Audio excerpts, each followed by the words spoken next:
Hey, Mike here. I just wanted to let you know that you can listen to Dark Poutine early and ad-free on Amazon Music, included with Prime. You're about to listen to a historical episode of Dark Poutine. After episode 149, you will find Scott is no longer with the show. In an effort to maintain continuity and offer listeners as many episodes as possible, we are leaving the episodes in which he co-hosted intact. Thank you.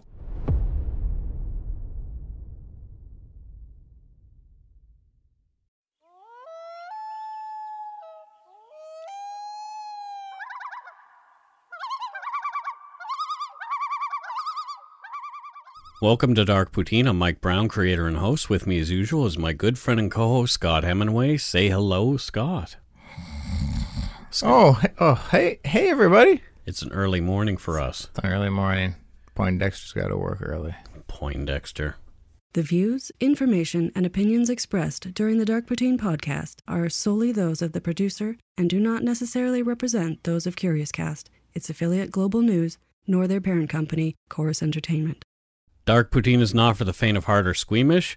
Listener discretion is strongly advised. We're not experts on the topics we present, nor are we journalists. We're two ordinary Canadians chatting about crime and the dark side of history. Let's get to it. Put on your toque, grab yourself a double-double and a Nanaimo bar. It's time to scarf down some Dark Poutine. And make it a really thin toque, because it's hot out there. Yep.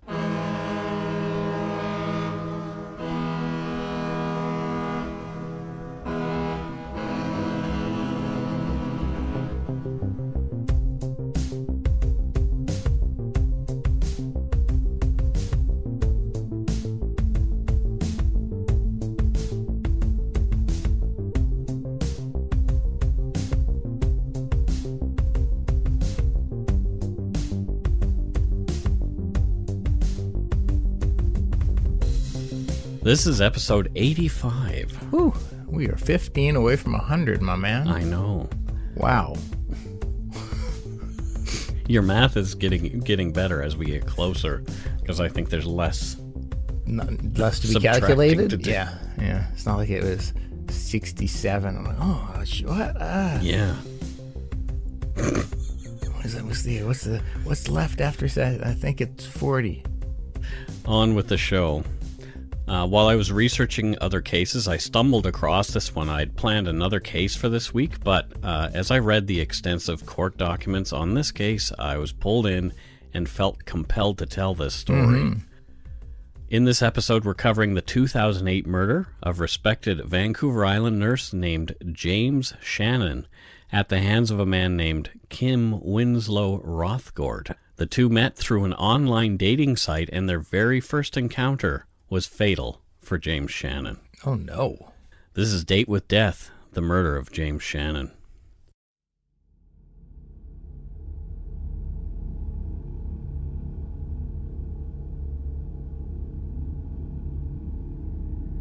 This case takes place in Port Alberni, BC, a small city on the island that has been in the news recently. It is a tiny place. Why has it been in the news recently? Well, specifically, Port Alberni is the home to Briar Schmigelski and Cam McLeod. Yes. They're the fugitives wanted in connection with the homicides of Leonard Dick of Vancouver and earlier Australian Lucas Fowler and American China Deese. And currently on the run. Yeah. As this is recorded. Exactly. So they killed these people in northern BC and then took off east. I know people who live in Port Alberni. Most are worried and embarrassed about what's been going on and how their city has been portrayed in the news. But many admit that the city has its issues. Although quite tiny as cities go, Port Alberni, with its population of nearly 18,000, sees its share of crime. In 2018, Maclean's magazine ranked the city as the 19th most dangerous city in Canada. Oh. With a crime severity index of 137, which is above the Canadian average of 70.96. And the city ranked number 7 on the violent crime severity index, with a score of 181, which is double the Canadian average of 75.25. Oh, that's fascinating. Yeah. It's like our own Thunder Bay. According to Maclean's, quote, the report ranks communities according to the Crime Severity Index, CSI, not the other CSI, a Statistics Canada measure of all police-reported crime which takes into consideration both the volume and seriousness of offenses. Oh, interesting. Okay. Yeah. Despite these statistics, in an article on AlberniValleyNews.com from April 2019, Port Alberni's RCMP officer in charge, Inspector Brian Hunter, said Port Alberni is, quote, a safe place to be. And he said, these aren't stranger on stranger assaults that are happening in this community. You can go to other communities where it's not safe to walk through the park. That's not what's happening in Port Alberni, end quote. I mean, I get what he's saying, but that so implying that it's more localized. Yeah, so what he's saying is most violent crime in Port Alberni is between people who already know each other. Yeah. Or family members. Which, I mean, he kind of diminishes the seriousness of that, but I get what he's saying. Yeah. I get what he's saying.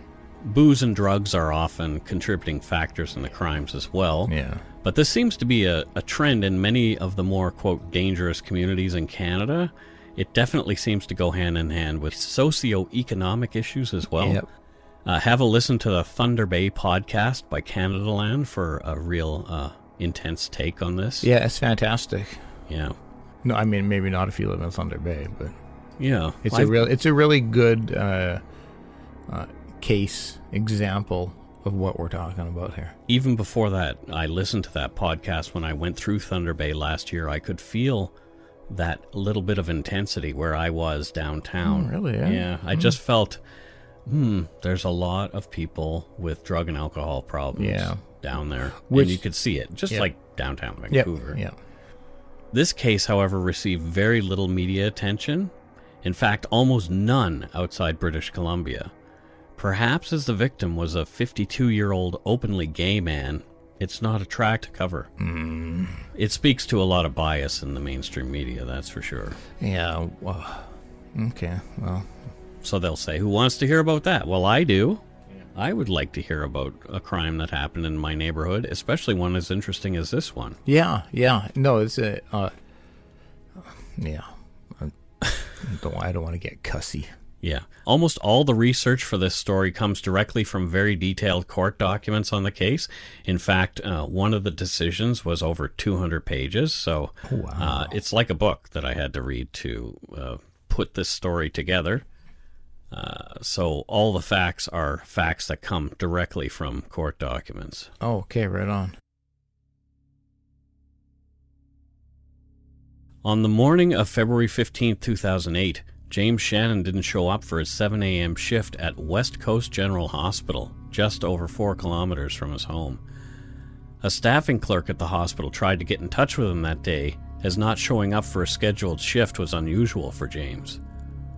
He didn't show up for subsequent shifts either. We're unsure if the same procedures were followed, and it appears as though no one ever reported James Shannon missing. What we do know is that 9 days later, on February 24th, 2008, a friend of James Shannon's named Shailene Grover found out he wasn't showing up for work. She'd been emailing and calling him, but was receiving no responses to her repeated messages. At 8 p.m. that night, Shailene and her husband drove to James Shannon's small bungalow at 2637 2nd Avenue in Port Alberni. The house was in darkness and James' truck was parked in its usual spot in the back. Shailene and her husband checked around the outside of the house with a flashlight and found nothing out of place, except a courier's envelope leaning against the front door. Being considerate, they placed the envelope between the storm door and the front door. After a quick conversation with some next-door neighbors, who said they hadn't seen James in days, the Grovers left, thinking James must be out with friends. After what was probably a sleepless night, Mr. Grover decided to check out James Shannon's place again the next morning.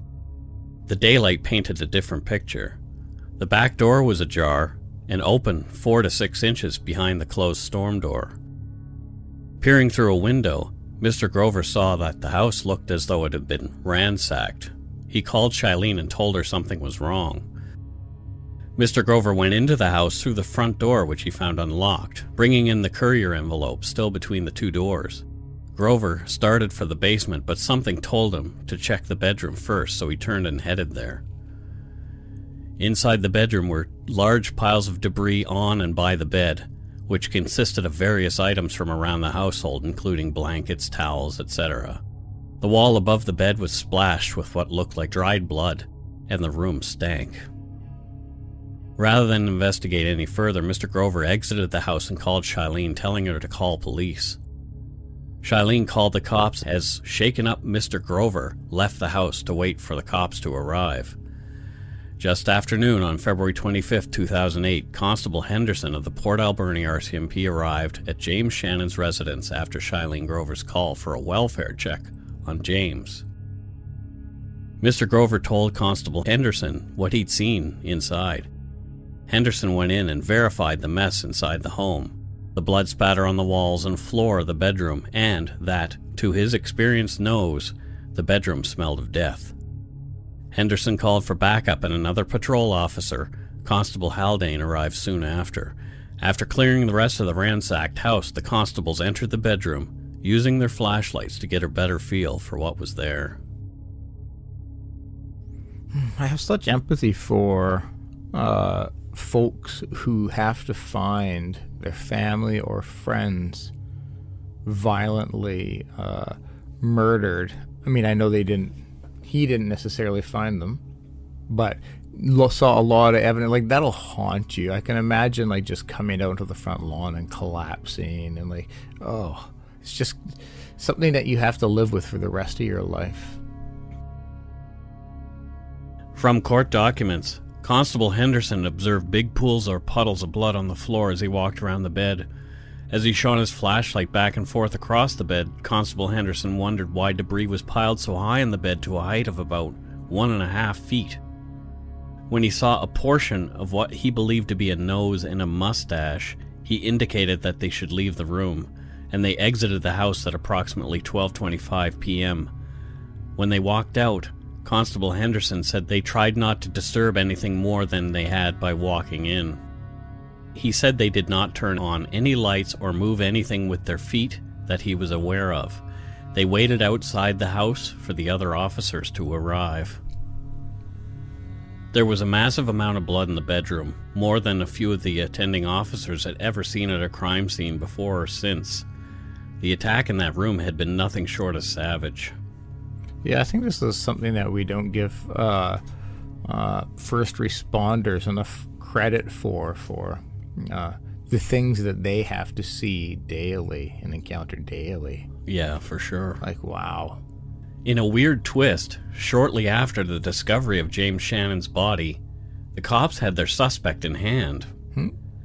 In fact, he'd already made statements about being raped in the days prior to the discovery of James Shannon's body. Okay, all right. On February 16th, 2008, 40-year-old Kim Winslow Rothgordt had attempted to commit suicide at the home of his mother and stepfather. RCMP attended. Rothgordt had used a blue disposable razor to cut his arms and inside his elbow and claimed to have swallowed 29 amitriptyline pills at 25 milligrams apiece. Amitriptyline is an antidepressant, and overdose can be fatal. There was a large amount of blood at the scene and soaked into his mattress. Yuck. Rothgordt, a divorced father of 4 with a checkered past including arrests, drug and alcohol abuse problems, and even some previous jail time, was transported to the hospital by ambulance. This wasn't the first time cops had dealt with Kim Rothgordt that week. Oh, wow. He'd been seen on the morning of February 14th, 2008, acting erratically and carrying a jar full of cash, mostly loonies and toonies, at a 7-Eleven at 3rd and Marr Street, about 3.5 blocks north of James Shannon's residence. Well. After grabbing a cab to a local hostel, where he'd made a scene in the kitchen with a woman who was his ex-girlfriend, he was picked up by police. From court documents, quote, Catherine Baskett, a resident at the time, was called to the kitchen by the supervisor. She recalled that once Mr. Rothgordt left the kitchen and went outside, he continued to cause problems by yelling and swearing. Ms. Baskett said that Mr. Rothgordt had a peanut butter jar cut in half containing coins and green bills on top, like $20 bills. She estimated that he had at least $500. She said he was giving the money to everyone, loonies, toonies, and quarters. He also had a container of tobacco and was passing out tobacco. As people approached him, He would grab a handful and give it to whoever approached. This went on for 10 or 15 minutes until he was asked to leave. When she asked him where he got it, he said that he had stolen it from a neighbor. He had a confrontation with a hostile staff member, and then the police came to arrest him. Ms. Baskett recalled that the police took the one jar with the money, and she did not know what happened to the one with the tobacco. The police pointed a taser at him when they arrived, but did not have to use it. The police talked to the man and tried to get him to relax and calm down, which appeared to happen once he was arrested and handcuffed, end quote. Yeah, definitely acting very bizarre. Yeah. You know, and one doesn't typically walk around with a half peanut butter jar full of loonies, toonies. And 20s. Which for our American friends, we have $1 and $2 coins. That's right. We call them loonies and toonies. He'd been taken to the RCMP cells to sleep off his drug and alcohol-induced stupor and released the day before his suicide attempt. Something was causing him major stress. This is along the lines of the bizarre behavior that profilers ask the public to watch for when they're looking for an unknown subject. Yep. Do you have any friends acting bizarre or strangely? Since a crime. The problem is, at this point, they had no idea that a crime had been committed, or why Rothgordt was mentally decompensating so quickly. But even though they didn't ask or put out a lookout for this kind of behavior, people already had noticed. Yep. At the hospital, after Rothgordt's suicide attempt, it was determined that he had been exaggerating the amount of pills that he'd taken and alcohol that he drunk that day. He was very responsive, scoring 15 of 15 on the Glasgow Coma Scale, so the overdose was not affecting him. In fact, there were no signs of OD at all. A test for alcohol showed there was none in his system either. His wounds were easily tended to and considered, although bloody, mostly superficial. Okay. From court documents, quote, upon admission, Mr. Rothgordt told nurse Sandy Elston that he had no problem with bowel movements. This will make sense later on. He told her he tried to commit suicide because he was 40 years old and still lived with his parents, and that he had just got a $40,000 bill from his ex-wife and an $18,000 bill from ICBC, end quote. It's a lot of loot. Yeah, so he owes a lot of money and, depressed. All those kind of things. Yep. Erring on the side of caution, the doctor attending decided to keep Rothgordt on the psych ward for a few days to observe him. Yep. His mom and his girlfriend, Shelley Dan, visited him the next day, and Shelley would come back a few times during his stay on the ward, and this will also be important later on. Okay, noted. On the morning of February 18, 2008, he began crying in a conversation with a psychiatrist, Michael Hiltz. Rothgordt began to tell a story from Dr. Hiltz's notes as entered into evidence, quote, he was very ashamed and embarrassed to, quote, finally tell someone the truth. I was raped. He decided to attempt a date with a male he met on the internet. He went to the home of this male who he had never met before. He drank most of 3 bottles of wine and ingested some cannabis and 1 line of cocaine. The male then tightened a belt around Mr. Rothgordt's neck and sodomized Mr. Rothgordt with a wine bottle, then his penis. All the while the male was threatening him with a hammer. Mr. Rothgordt was able to break free, hit the male with the hammer, and run out of the residence. He ultimately became overwhelmed with shame and guilt and fear of what others would say and tried to end his own life. He told his mother about this over the weekend, and she was looking for an attorney for him, and otherwise he planned to inform police of the rape today once his mother arrives. He has not drank alcohol for a week. He had pain on defecation from the rape, end quote. The last point ran contrary to what he had told the admissions nurse. Yeah, and his description of the attack, he hit him once with the hammer, seems to differ quite greatly. Well, we'll see. Well, it already was talked about. There were multiple blood pools, and, so it definitely sounds like there was a hell of a lot more than one hammer hit. The next day, he told a similar story to another friend who had been visiting him. He also interacted with Nurse Judy McGinnis that morning, according to court documents. Quote, he was distressed that the police had not yet come to get his statement. He told her that the alleged rape incident was going to be his first time with a man sexually, because he had just wanted to experience it. He stated that his alleged rapist seemed like a, quote, nice fellow in the beginning. For reasons we're unaware of, even after Kim Rothgordt asked to speak with police about his alleged rape, they did not attend to speak to Rothgordt until 2 days later, on the 20th of February. And that one really kind of bugged me a little bit. Yeah, I can understand. Even if this gentleman is known to you. Yep. He is in the psych ward. Yep. Wouldn't you find it necessary to go and have a conversation with him right away? You would 100% think so. But I don't know why that didn't happen. Yeah. So it just didn't happen. Yeah. Awaiting the arrival of police, Rothgordt was begging for Ativan to help him calm down. He was given 1 milligram hours before Constable Nielsen of the Port Alberni RCMP arrived to take a statement at 6:30 that night. Rothgordt described meeting a man named Jim over the internet on Plenty of Fish. They agreed to meet at Mr. Shannon's residence on the evening of February 13, 2008. Rothgordt described how his mother drove him to the man's residence. They stopped along the way to purchase a bottle of wine. Rothgordt said that Jim seemed like a fairly decent guy. They drank the wine together, and Rothgordt said he was tipsy and made his way to the bathroom to pee. Rothgordt said when he came out of the bathroom, he was surprised by Jim, now naked and aroused. He was confronting him violently. Rothgordt told Constable Nielsen that Jim had a belt and put it around his neck and forced him onto the living room floor. He was then forced to perform oral sex on the older man. After that, Rothgordt said Jim sodomized him with a wine bottle, calling him little bitch, a little slut, and you're going to be next. Then Rothgordt described how Jim picked him up by the throat and threw him onto the bed. Rothgordt claimed that Jim had a hammer in his hand and was menacing him.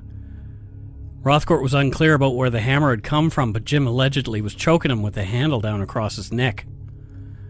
Rothgordt said that Jim turned him over on his stomach and violated him from behind. Mr. Rothgordt then described struggling to get Jim off him. When Jim went to reach for something, Mr. Rothgordt said he quickly grabbed the hammer and hit Jim in the head. Rothgordt claimed that after being hit, Jim slumped over and rolled off him.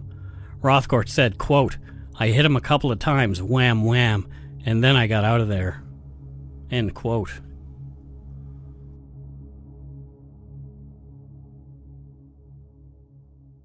So he does admit to hitting multiple times. Well, twice. Wham, wham. Yeah. At no time during this interview did Rothgordt claim to have or show any evidence of injury from the attack by Jim. Constable Nielsen promised to have a conversation with the man at the address he'd been given, but after checking the residence on the evening of February 20th and finding no one home and the house in darkness, Constable Nielsen left. It is not mentioned in any documents I've read whether there was any subsequent attempts to contact James Shannon after Rothgordt's claims of rape against him. Okay. Oh, wow. So the RCMP went to the house, and the man is laying in there dead. Yeah, for damn near 9 days, if my math was correct. At this point, February 20th is 7 days. Jeez. Yeah. After a few more days in hospital, Rothgordt began receiving passes to attend 12-step meetings. He came back agitated one evening, claiming some female members of the group had, quote, called him down, which we assume to mean he had a poor interaction with them. Yeah. I don't know what exactly that means. Called him down. Oh. The next day, Saturday, February 23rd, 2008, he was signed out overnight by his stepfather and went to another meeting where he told the group he'd, quote, passed out and was, quote, sodomized by a man. So he shared that at a meeting with people. He was finally signed out of the hospital on February 25th, 2008, as the police were locking down James Shannon's residence and investigating a brutal murder scene. So the day they're there investigating is the day he was let out of the hospital. Yep. At 4:26 the next day, at his mother's home, RCMP arrest Kim Rothgordt, charging him with the murder of James Shannon. As he's being arrested, Rothgordt was upset and talking. Here are some of the comments that he made. Quote, "I did my statement, you know. I was raped. I want to go back to the hospital. You guys know what happened to me. So, and stuff, so." End quote. Yeah, okay. And we'll take a break here and come back with the conclusion of this story.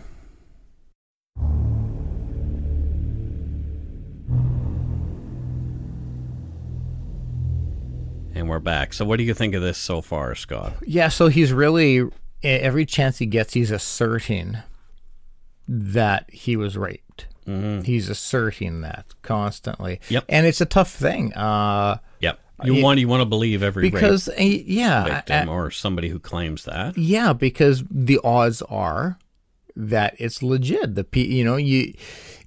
And to have been violated and then not have people believe you is the worst thing. And so, I want to, there's a part of me that's saying like, okay, well, yeah, but something also just feels very off. Something feels very off. More shall be revealed. Yeah. Okay, good. Once in RCMP lockup, Rothgordt's agitated behavior continued. He was doing multiple push-ups in his cell and began complaining of a, quote, ripping pain through his arm and chest. An ambulance was called and he was rushed to the hospital. He continued talking. And here's some of the things that he said. Quote, "Unfortunate, I've been charged with murder and I don't really feel good. I don't know if it's an anxiety attack or I'm having a heart attack, so it's kind of unfortunate. What about something to calm me down, like an Ativan or something? Because I don't know if you know what's happening to me, but 2 weeks ago I was raped, and I hit the guy with a hammer. Now all of a sudden they're coming to arrest me with murder 2 weeks later. And, finally, how come they didn't go arrest this guy that raped me?" End quote. What an odd thing to say. Why didn't they come arrest him? Because he's dead. Exactly. You killed him. You don't arrest dead people. No. That's what I was hoping for. After it was determined that he was not having a cardiac issue, Kim Rothgordt was brought back to the RCMP cells. He wasn't forthcoming, continuing to claim that he was brutally raped and that he was too drunk to know what he was doing. The evidence that emerged said Rothgordt was not telling the whole story. Okay. Just to set the stage a bit, Kim Rothgordt claimed James Shannon had been able to physically control him, throw him on the bed, he grab him by the throat, pick him up, all these kind of things. My visuals were of this very huge size discrepancy and being able to toss him about and control him. Right. Here's a comparison of the two men. Okay. Physically. Mr. Shannon, the dead man, was 52 years old when he'd been killed. He was 5'7" tall and weighed 163 pounds. He was somewhat overweight and had extra body fat. He was not at all fit. Mm-hmm. Okay. In contrast, according to court documents, Kim Rothgordt is between 5'10" and 6 feet tall. He weighed between 180 and 185 pounds in February of 2008. He exercised a great deal and was very physically fit. He ran, went to gyms, and trained by lifting weights, using a punching bag, and did a series of exercises including many push-ups. He had a background in boxing and also held a black belt in Shotokan karate. He had worked as a bouncer. So he can handle himself and he's a decent size. Right. So he's much bigger than the other man. Yeah.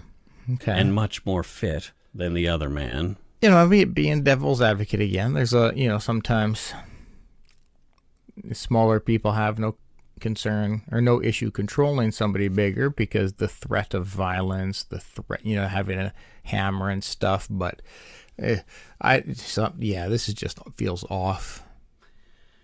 The two met online in February through the dating site Plenty of Fish. Much of the evidence about the case was gleaned from the user accounts and computers of both men. Rothgordt's profile name was Mermanlix, and Shannon's was Antares5. Mermanlix. From court documents, Mr. Rothgordt's profile stated, quote, he wanted well-endowed older men. He provided a very little personal information other than his age of 40 years, race, height of 5'10", and that he lived in Port Alberni. He answered, "Prefer not to say," to a number of the other standard questions. He stated he was looking for a man for a, quote, intimate encounter, and indicated that his profession was, quote, porn star. Under interests, he stated having sex with older men. Under about me, he said, quote, "I would like to meet an older man or two for sex. Crave well endowed. I am a very sexual person, and I know I could treat the proper man to a really great time," end quote. His first date preference was, quote, dinner, wine, my place, or yours. All sounds quite familiar. Yeah. In his profile, Mr. Shannon referred to himself as Island Man. It contained a picture of him dressed casually, indicated that he lived in Port Alberni, worked in healthcare, and was 52 years old and 5'8" in height. He indicated his first name was Jim, and he was hoping to meet other gay men in the area and hoping to find a man for a long-term relationship. He listed his hobbies as reading, skiing, music, biking, camping, and doing nothing. His first date preference was to go somewhere for a walk and have a chance to talk, end quote. Seems like a very normal fella, according to his profile. Yeah. Rothgordt also had another profile on Plenty of Fish. This one he used to pick up women. The username there was HornyMan67. Rothgordt had met other men, but it is unclear whether they had any sex. Okay. After some back and forth, one message stood out in which the self-deprecating James Shannon said, quote, "I just want to say that I'm not an attractive man and I don't have a body to die for." Rothgordt simply shot back, "Sure." Okay. As their meetup was set for February 13th, 2008, sexually specific and explicit messages between the men flew back and forth on the site. It was clear the encounter was to be consensual. Okay. All right. They talked specifically about having sex the first night they met. Okay.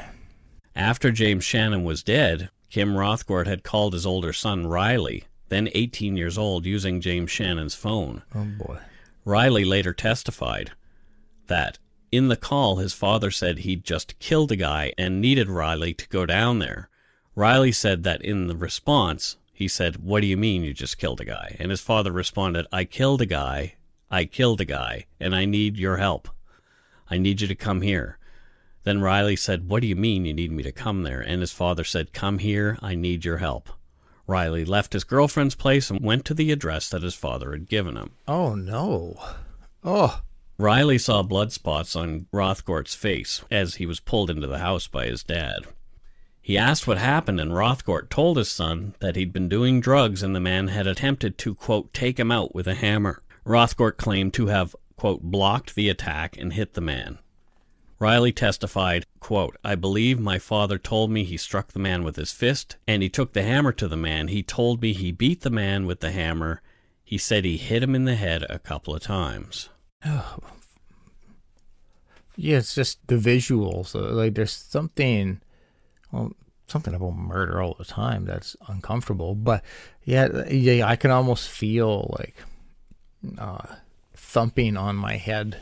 Yeah. When talking about getting hit by a hammer. Oof. Yeah, it's just, yeah. After chatting about burning down the house and Riley refusing to help in that way, Rothgordt was extremely agitated.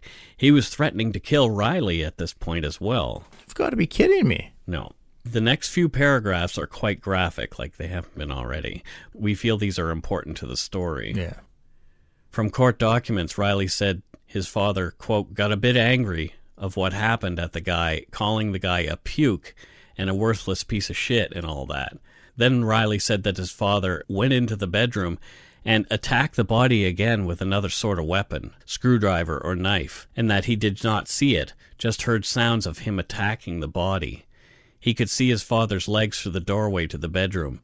Riley said that he heard the stabbing of a body, a puncturing sound a knife would make. Based on his previous deer hunting experience, he said, well, it sounded like the knife entering the hide of a deer or carcass. He said his father was in the bedroom for a minute or so. When his father came out, he was, quote, adrenalized, very excited. Riley said that his father was just saying how the guy's a disgusting slob and how he slammed candles in the guy's eyes. Oh my God. Yeah, this behavior. And how dare you call your son? Get him involved in this and traumatize your... Oh. The candles were part of the holdback evidence used by police to weed out the cranks. They knew only someone who'd been to the crime scene or would have been told this information by the killer would know it.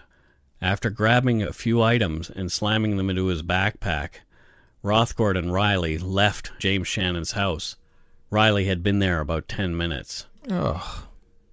As Riley dropped his father off at a local strip club blocks away around 1 a.m., Kim Rothgordt restated his threats on Riley's life, that if he told anyone, son or not, he was a dead man. Riley said that he wanted nothing to do with this and drove back to his girlfriend's house. Oh my God. So your father calls you over to help do whatever you're doing at a murder scene. So that unto itself is traumatizing. And then your own father is threatening to kill you. Mm-hmm. If you talk about it like Yep. A poor kid. Well, no wonder he testified against him. Yeah, right? I was wondering that at first. I'm like, this must not be a good dynamic if he's testifying against his father. But there was probably also the threat of the cops knew what was going on through phone records because they would have known that the phone was used to call his girlfriend's place. Yep. So either talk or you're going down too. I don't think they would have had to, from what limited knowledge I have, I don't think they would have had to twist his arm very much. Yeah. The next known sighting of Rothgordt would be at the 7-Eleven nearby prior to his arrest at the hostel. While in the psych ward, Rothgordt told his girlfriend that he'd killed a man, that without her help, he'd be in big trouble. He asked her to go into James Shannon's house on 2 occasions, once to obtain the hammer he'd claimed was in James Shannon's skull, and another time to steal James Shannon's laptop that he knew had damning evidence in it. Yeah, evidence describing what they were planning to do, which would discredit his claim. Yes. Shelley did go to the home twice. She'd failed to find the hammer and was unable to dislodge the laptop from its cables. According to court documents, quote, she said she reported back to Mr. Rothgordt that the man was dead based on the form under the textiles in the doorway and the smell in the house, although it is not clear when she did so. Disgusting. On February 20th, 2008, another longtime friend of Rothgordt's went to see him in the hospital. Rothgordt also told him he'd been raped and had killed the man who had done it to him. Rothgordt asked his friend to burn down James Shannon's house to cover up the crime, but he too didn't follow through.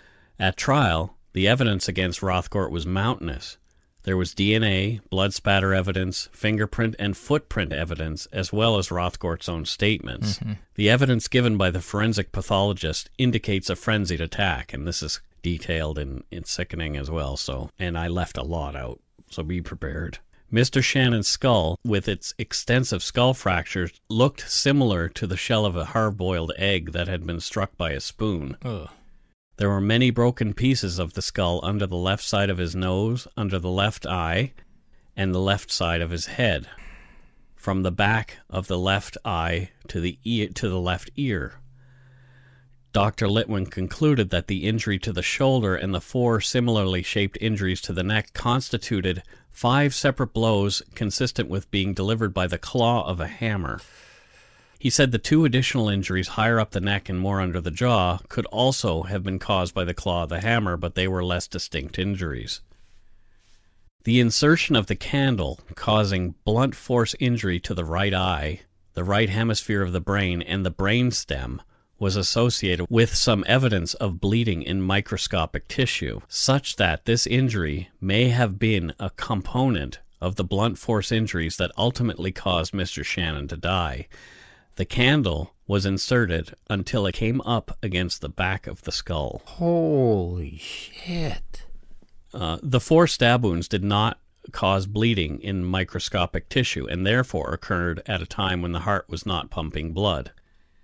2 of them would have been immediately life-threatening in the absence of medical attention, the ones that entered the stomach and liver.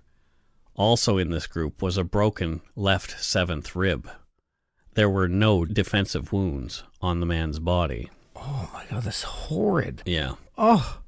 The things he did to this man. It's horrendous. It's disgusting, yeah. After the trial, the jury found Kim Winslow Rothgordt guilty of second-degree murder in James Shannon's death. Right after his sentencing, Rothgordt said words that would come back to haunt him in an inmate classification interview into the prison. I was told by my lawyer not to say anything about it because we might appeal, but I don't mind talking. I put an ad on Plenty of Fish website in the male-seeking mail column, I guess because I had a sexual relationship with my late twin brother for years. My early sexual experiences were male. I thought I would see about it. We met up there and was a lot of alcohol and booze. We talked about fantasies. Mine was to be with two men, and his was being choked and that kind of thing. It was disgusting on both our parts. I remember a wine bottle being involved and strangulation. There was methamphetamine at the scene. I don't know where the hammer came from. I don't remember much of it. I reported the crime to police 3 days later when I was in hospital after a suicide attempt. So, despite his claims of it being his first time, it was not, and he had had a sexual relationship with his brother. And according to court documents as well, there was no evidence that any choking had happened with James Shannon. So he said he had a fantasy about being choked, and Rothgordt sort of talks about maybe that happened, but there was no evidence of that happening at all. Yeah, I don't seem to be able to get past the sexual relationship with his late twin brother. That's all kinds of uncomfortable. Right. Whoa, wow, okay. On appeal... And to admit that, okay. Yeah, just to admit that is... but, I mean, he felt like he had nothing to lose at this point, I guess. So. Yeah. On appeal, though, a new trial was ordered, as the judge has improperly instructed the jury on the meaning of proof beyond a reasonable doubt. Oh, God.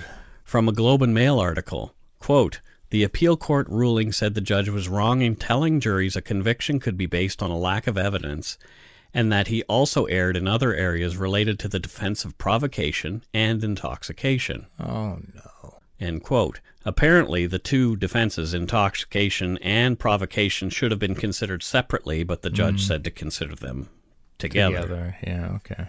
After his second trial, though, in 2014, Kim Winslow Rothgordt was again convicted of second-degree murder. From an article on dailyextra.com by Jeremy Hainsworth dated August 13, 2014, quote, Rothgordt, a 200-pound trained boxer, told the court that he had been attacked and raped by Shannon, who was 5'7" and weighed 163 pounds. The judge said, it cannot be suggested in this case that Mr. Rothgordt experienced a moment of, quote, homosexual panic in the face of sexual advances toward him by Mr. Shannon, BC Supreme Court Justice Elizabeth Arnold Bailey ruled in upholding the jury's conviction on June 30th. Good. The judge partially rejected Rothgordt's argument based on, quote, his activities in seeking males for sex on Plenty of Fish and the content of his Plenty of Fish messages with Mr. Shannon prior to their date. Yep.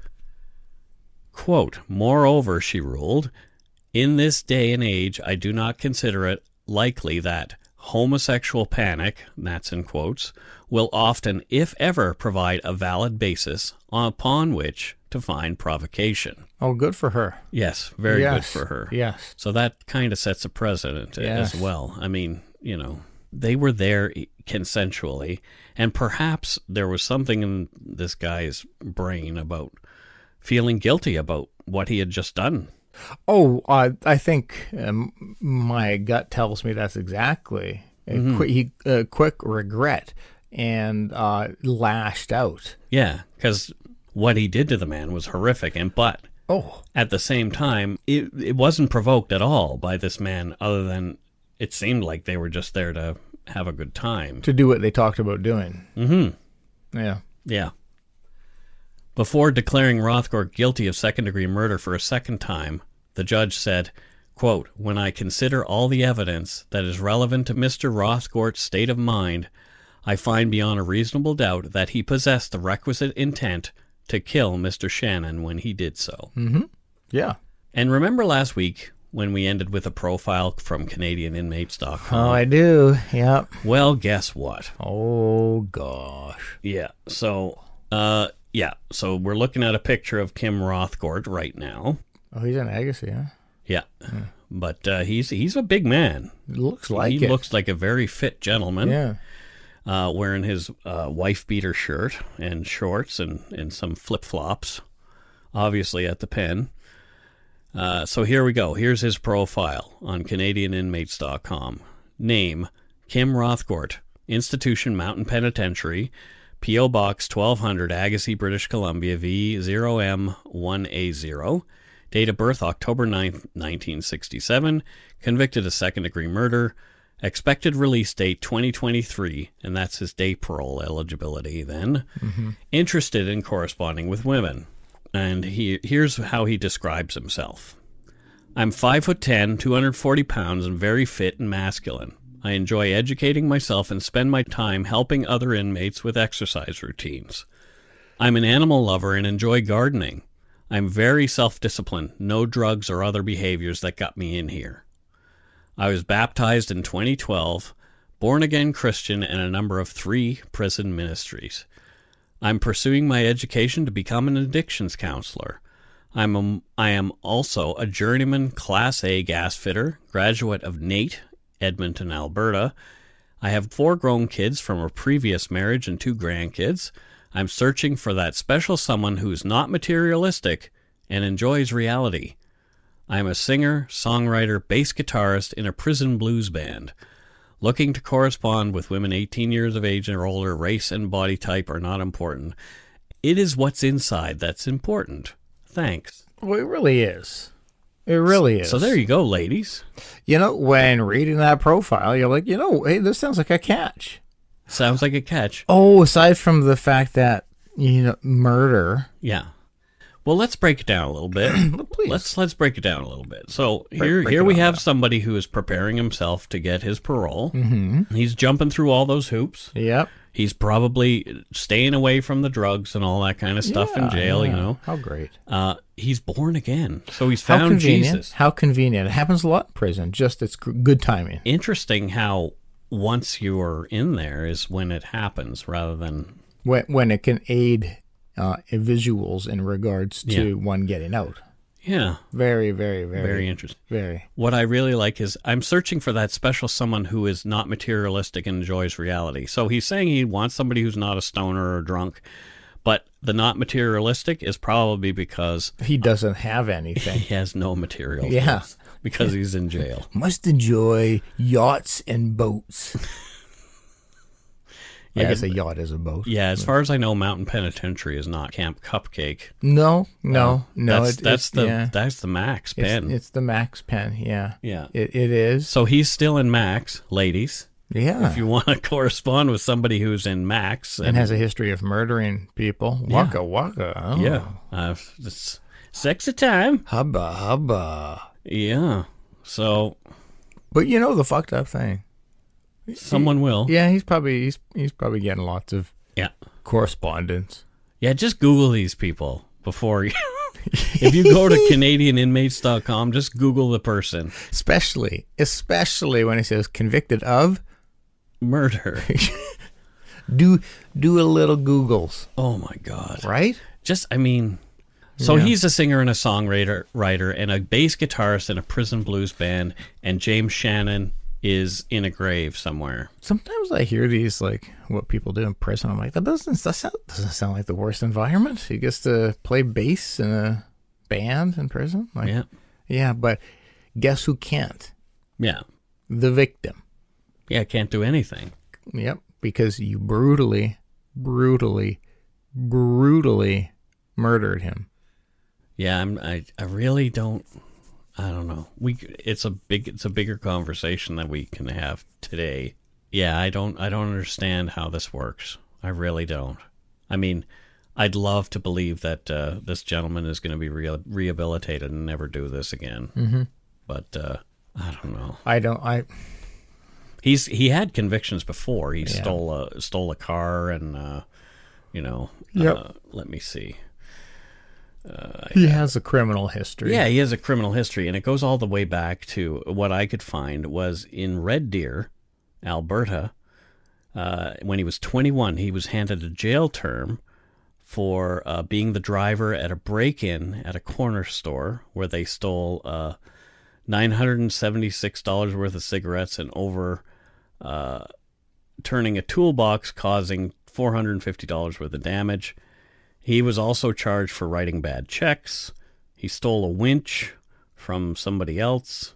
So, I mean, this guy has been doing crazy things for a long time. Petty or not, he has a criminal history. Yeah, and there was a drunk driving, at least one drunk driving arrest. So he doesn't show a lot of care for laws. Society. Yeah. He's going to do what he needs to do to get what he wants. Yeah, that's called antisocial behavior. Yeah. And, a great trait for parole. So I wish I knew more about James Shannon. Like, there was literally nothing on this case. Well, healthcare worker, we know that, which is such an amazing, amazing trade. Yeah. Very difficult and takes a lot of sacrifice to do. Yeah. And, he was apparently quite a nice man. By all accounts, he was just a nice person. So it sounded like he was just looking for love, like really looking for love. Yeah, according to his Plenty profile, of Fish. I got that sense. Yeah. And, maybe the tryst with, he was hoping that maybe this tryst would lead to something. Yeah, exactly. Yeah. Exactly. So, it's heartbreaking. Yeah, it is.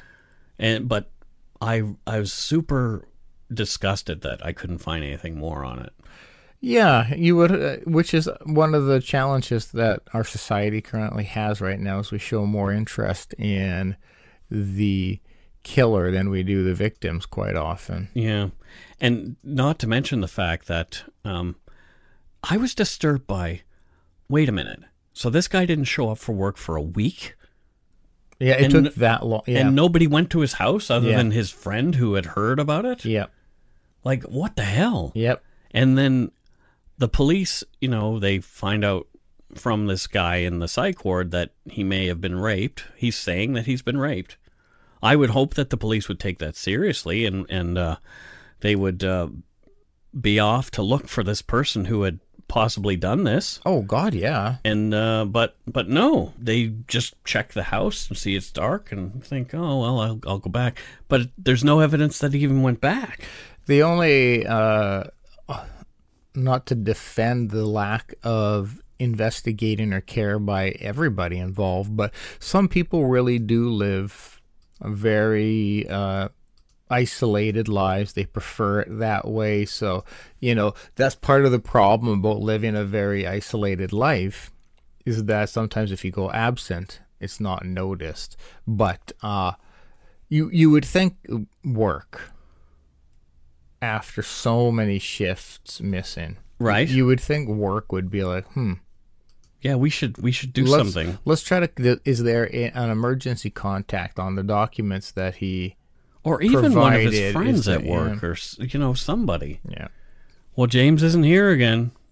Yeah.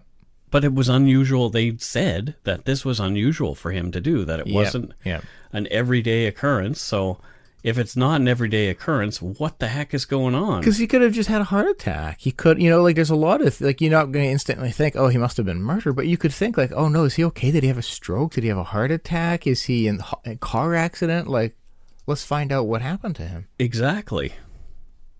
Anyway, I hope if I disappear sometime, Scott, if Carol and I just vanish, just call the cops.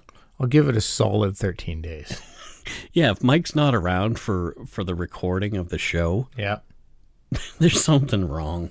Yeah, something has gone wrong. You could just be tired, Mike. I could just be tired, you could be tired. Yeah, I definitely could. Yeah, that's all, man. That's all. Oh my. Yeah. Well, that's it for this week's story.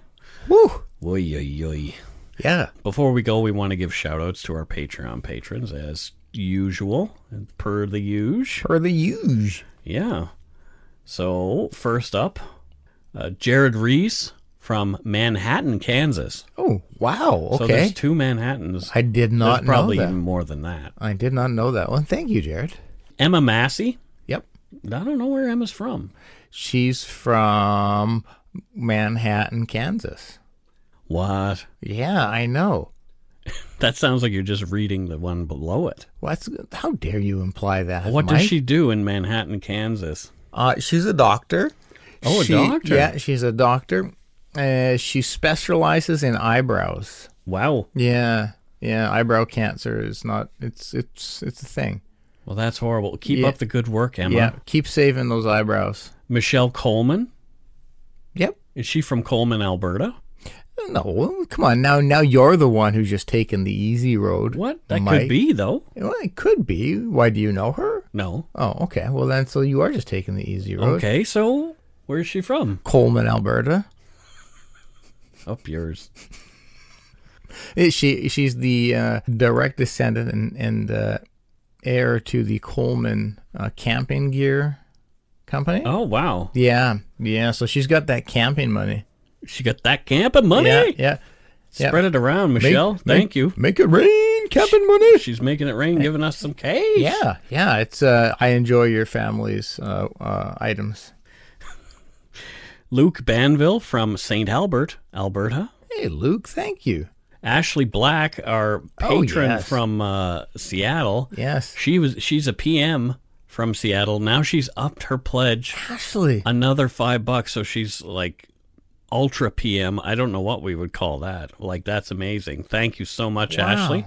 Wow. And we're going to see her on August 10th In Seattle. in Seattle at the meetup there. Yeah, That'll- you heard it here, folks. So on the 10th, we're going to have a bit of a meetup. Look at the Dark Poutine Facebook page and the Yumber Yard for details. Yeah. And it'll come be on fun. out and see us It'll if be you're fun. if you're in Seattle. That's right. I like Seattle. We've got like 40 people coming already. Holy crackers. Naima Vote from London, England. Oh, wow. Sweet. London, wow. England. Thank you so much. Colin Luxinger from Edmonton, Alberta. Sweet. And he's a new PM. Holy smoke. Wow. What is happening? Thank you, Colin. Yeah, that's great. Wow. Colin has sent some messages to us about his grandmother. And Colin, email us at darkpoutinepodcast@gmail.com with more information about that. Apparently his grandmother was murdered. Oh, so, wow. Okay. Yeah. Anyway, we want to learn more. Candace Colin from... Where's she from? Oh, yeah, that's a great question. She likes to keep it quiet. Oh. But I once hired a private investigator Yep. to track her down. Oh. She's from Surrey, BC. Oh. Yeah, well, she was actually next door, so I was money not well spent on my behalf. There you go. But once I found her, I was able to reach out and learn everything I needed to know about her. Yep. Yeah. Interesting. Yeah, she's a great person. She's currently between jobs. Mm-hmm. But when I say that, it's because she has 2 jobs. Yep. And like she kind of lives in between 2 stores. And so I thought you meant she didn't have a job. no, she has 2 and she lives between those 2 jobs. So she's between jobs. Yeah, she's between jobs. That's the worst job. It really is. It really is not. It's a great joke. And it's not even a joke because it's factual. It's Candace's life. Well, thanks, Candace. Yeah. David Boyd from Oshawa, Ontario. Well, thanks, David Boyd. Kayla Huggan from Airdrie, Alberta. I could use a hug in Kayla. Look at that. And Lotte Quist from Nib, Denmark. I knew that was going to be Denmark. Well, yeah, she's our good buddy who shows up for our live shows as well. Oh, sweet, yes. Yeah. Dana Fairbarn from Vaughan, Ontario. Oh, thank you, Dana. Maggie Richardson from St. Mary's, Ontario. Thanks, Maggie. Lots of Ontario. Patty McInerney from West Newton, Massachusetts. Wait a minute.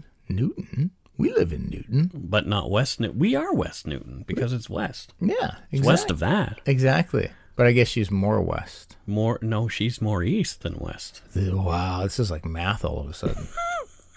Right? Sarah Lepre from Carmel by the Sea, California. And wasn't Clint Eastwood the mayor of Carmel by the Sea? I do believe. I don't know, but that sounds like the most delicious city. It is nice. Yeah. I've driven through it. It's very nice. Can you eat the city? No, you cannot. Eliza Stoltz from Canandaigua, New York. Canandaigua. What is Canandaigua? I think I bet you that's a native name. I bet you made that up. Like indigenous peoples? Yeah. Interesting. Canandaigua. Canandaigua. Alexander James from Farrington, England. Whoa, thanks, Alex. Farringdon. Farringdon, yeah. Farringdon. Yeah, Farringdon. Tina Maselli is like that Joey Maselli from what? I don't know. I can't remember why do I know that name? I don't know. Oh, that's Who's the Boss? Oh, I don't remember anything. Anthony Maselli. Yeah. From Quint West, Ontario. Well, thanks, Tina. Thank you, Tina. And here we have Katie Bolsover from Torfins, Banchory in Great Britain. Wow, that's quite the name. Torfins Banchory. Yes. Wow. Well, thank you, Kate. Yes. Thank you. At least your name is easier than the place you live. Exactly. And last but not least, as far as patrons go, we have Miriam Cloutier from Souk, BC. Whoa. Any relation to Dan? Yeah, come on. Yeah. I hope you're, Crazy. That's because, wow. We had some donut money this week, and here we have from David Schreiber. Loving listening to your podcast. I'm really sad that I'm all caught up, but I'll be stuffing my ears with more dark poutine every week. Thanks for making my workday sane, David Schreiber. Thank you so much, David. Well, David, if you get full of dark poutine, don't forget that's we do have after shows. Alex and Seth Burris sent us a little love from the Lumberyard's Mississippi sector. Oh, sweet. That's nice. Thank you very much. Thank you.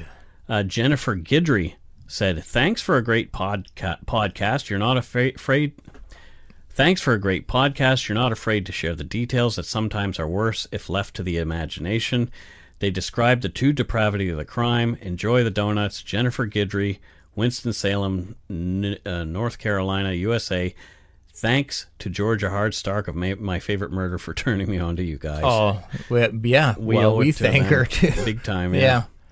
And Julia Goose sent us some cash too. Thank you, Julia. She didn't send us a message except sent by Julia Goose. Well, thank you, Julia. Much appreciate it. Yeah. Oh, and Kate Bolsover from the UK, who we just mentioned. Yeah. Also, as well as being a patron, sent some donut money. Wow. And it just says, enjoy the donuts, guys. Thanks, Kate. Kate, thank you. You guys generous. Are amazing. Very amazing. Holy crap. Yeah. We have such cool people that listen to our show. We have the best listeners, and I can qualify that. Every show says that. But we know it. We know it. Yeah. We've met a lot. We've met all of you. Whether you know it or not, we've met you. Yes, God stands in your bedroom at night. But I comfort them. I give their head a gentle little pat. Yeah, it's nothing creepy. And I put teeth under their pillow. Oh, I'm the reverse tooth fairy. Did you see that picture that what somebody said was the tooth fairy, and it was just a head made out of all teeth? No, but I think I've seen that image before, and it gives me the heebs. It does give me the heebs. Yeah. Thanks so much to our patrons, past and present, for your pledges. We really appreciate your support of the show. Mm-hmm. If you want to help support us, you can do so at patreon.com/darkpoutine, or for one-time support, you can send donut money via PayPal or Interac to our email, darkpoutine.podcast@gmail.com. If you don't already, it would mean a lot to us if you subscribe to the show. You can easily find us on iTunes Podcast, Google Play, Stitcher, TuneIn, Spotify, or wherever you get your on-demand audio. Check out our website, darkpoutine.com, for show notes and other cool stuff. Give us a follow or a like on Facebook, Twitter, and Instagram. Just search for Dark Poutine. Most importantly, tell your friends. Word of mouth is a powerful thing. Cool. Sweet. So that's it for this week. Don't forget to be a good egg and not a bad apple. Bye-bye, everybody. Bye-bye.